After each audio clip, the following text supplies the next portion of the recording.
Halo, jumpa lagi dengan saya Suster Julita.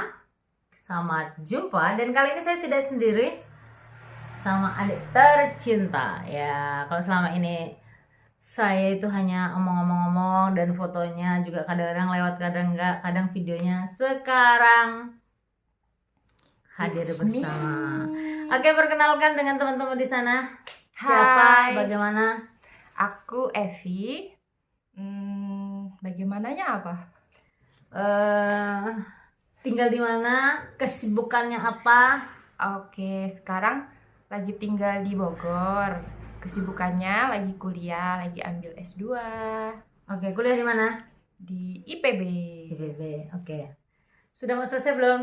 Sudah, mohon doanya untuk ujian akhirnya, untuk sidang tesis. Oke, ada doanya. Dan kali ini kita mau ngobrol-ngobrol. Ah, oke. Gini. yang banyak orang tanya. Saya juga pengen tahu sih. Perasaannya punya Mbak Suster tuh kayak mana? Punya Mbak tapi seorang suster gitu. Perasaannya gimana ya? Nah.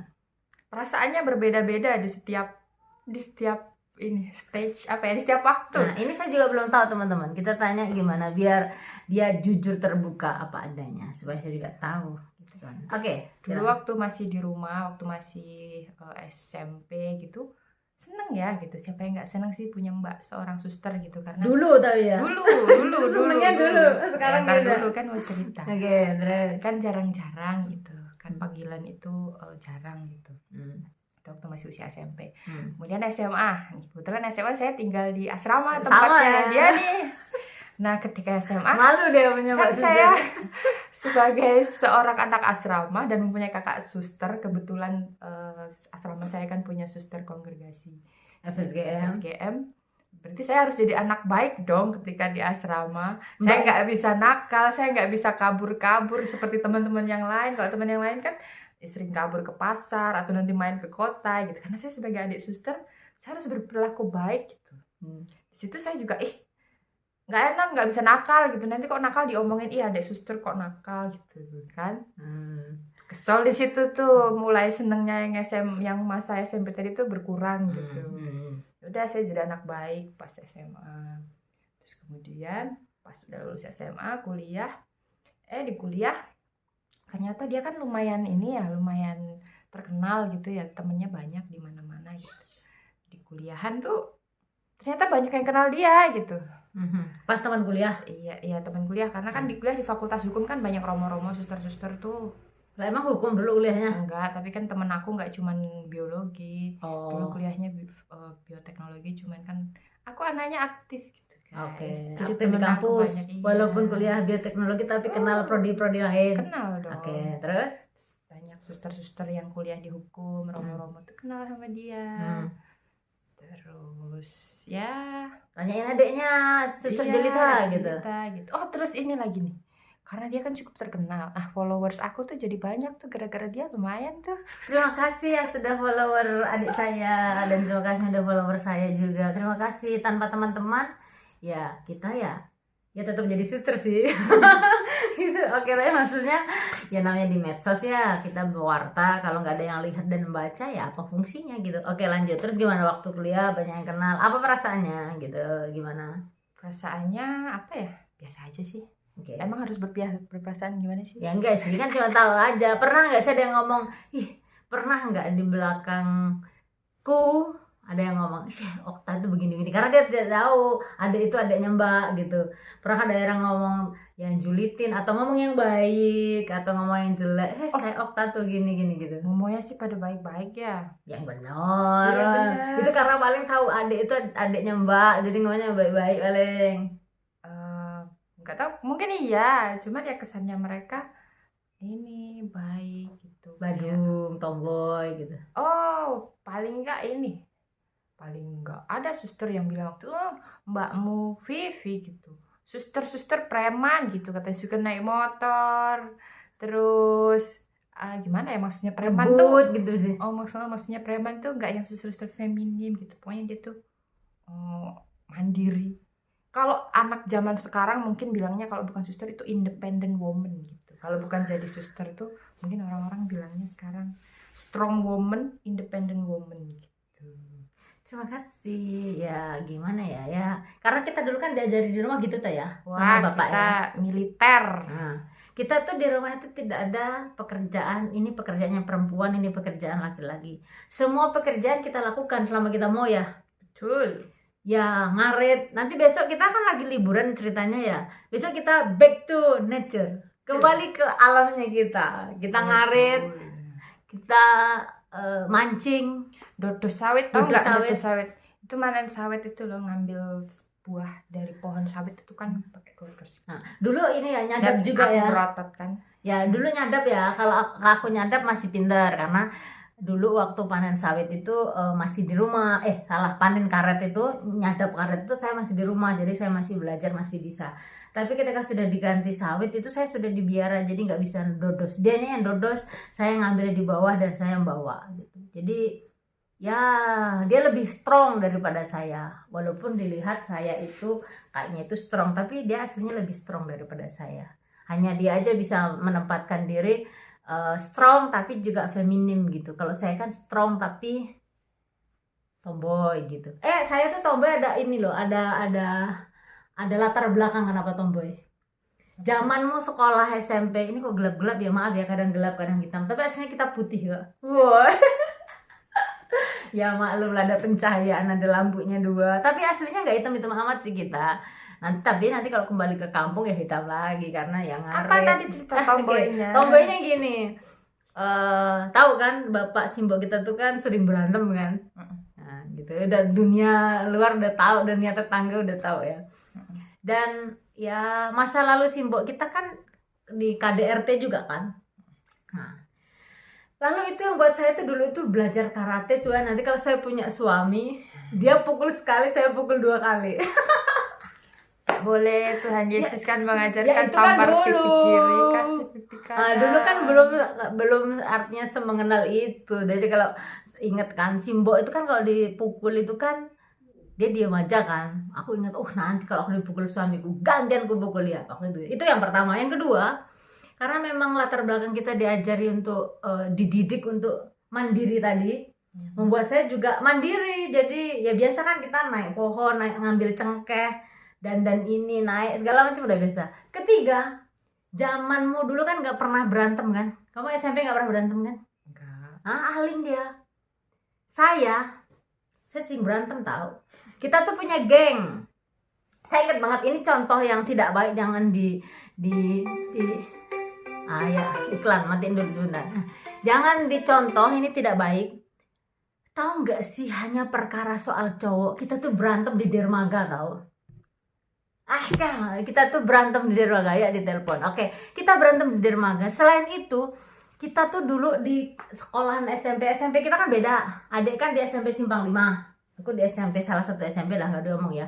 Jadi waktu itu tuh ada model dipala itu loh, tau nggak dipala? Dimintain uang untuk beli jajan. Siapa yang kuat di situ tuh siapa yang ditakuti. Siapa yang kuat di situ nggak dipala. Maka saya harus belajar menjadi pribadi yang strong, ditakuti supaya saya tidak di dalam tanda kutip dibully dan diinjak-injak. Maka kita harus jadi punya, kalau nggak pemimpin geng, ya kita harus jadi bagian geng supaya kalau ada apa-apa dilindungi dan saling-saling. Nah, makanya ketika SMP itu kita punya grup ya teman-teman, terima kasih yang dulu sudah jadi tuh satu geng, ada cowok-cowok, ada berapa tuh 8 orang itu. Kita tuh sering berantem ya hanya perkara dilihat. Kalau kita jalan terus dilihat itu ngapain lihat-lihat.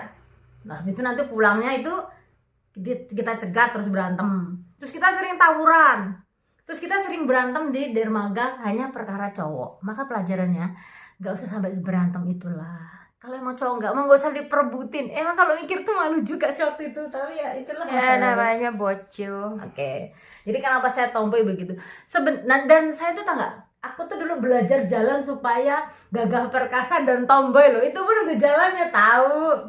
Jadi nggak hanya sebatas supaya jalan kayak feminin, tapi belajar gimana jalan supaya tomboy. Tapi nahasnya ketika jadi suster itu diubah lagi, gimana harus jalan menjadi suster.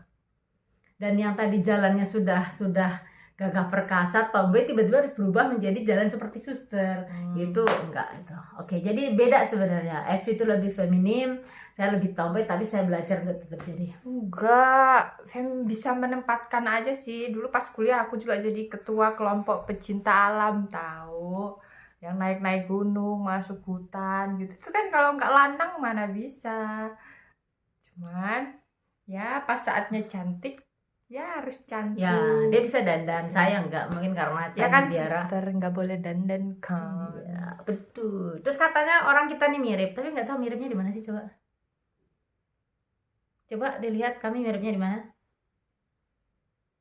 Kita beda berapa tahun? 12. Tapi saya kayak adiknya ya. Ngarep. Nanti kapan-kapan kita mau cerita lagi. Kalau teman-teman lihat di video saya, dia kan dulu gendut ya. Tapi sekarang kurus. Nanti kita tanya spill gimana caranya ya. Mungkin teman-teman kan juga mau tahu lah ya. Artinya kan kita tuh bukan soal perkara kurusnya, tapi perkara hidup sehatnya kan ya. Betul. Jangan sampai kita itu disuruh pola hidup teratur, suruh olahraga itu sama dokter gitu ya. Jadi kita harus itu hidup teratur, pola hidup sehat, tidur sehat, olahraga itu kita mulai dari diri sendiri sebelum dokter bilang, kamu sakit, kamu harus olahraga, kamu harus kurangi badan, kamu harus makan. Dan nanti kita spill, kita tanya-tanya untuk di next video berikutnya gimana, kenapa bisa begitu. Tadi perasaan jadi suster udah, lalu pernah nggak atau punya privilege enggak, keistimewaan khusus enggak ketika kakaknya seorang suster, atau enggak tuh biasa aja ya, namanya orang pengen tahu kan ya, atau pernah enggak gitu ada keistimewaan khusus, misalnya mau belanja karena kakaknya suster, enggak usah bayar, gitu, enggak ya, atau gimana, apa kira-kira? Ya kalau nggak ada nggak usah dicari. Ada. Apa? Ya karena relasinya dia banyak, dia punya teman banyak.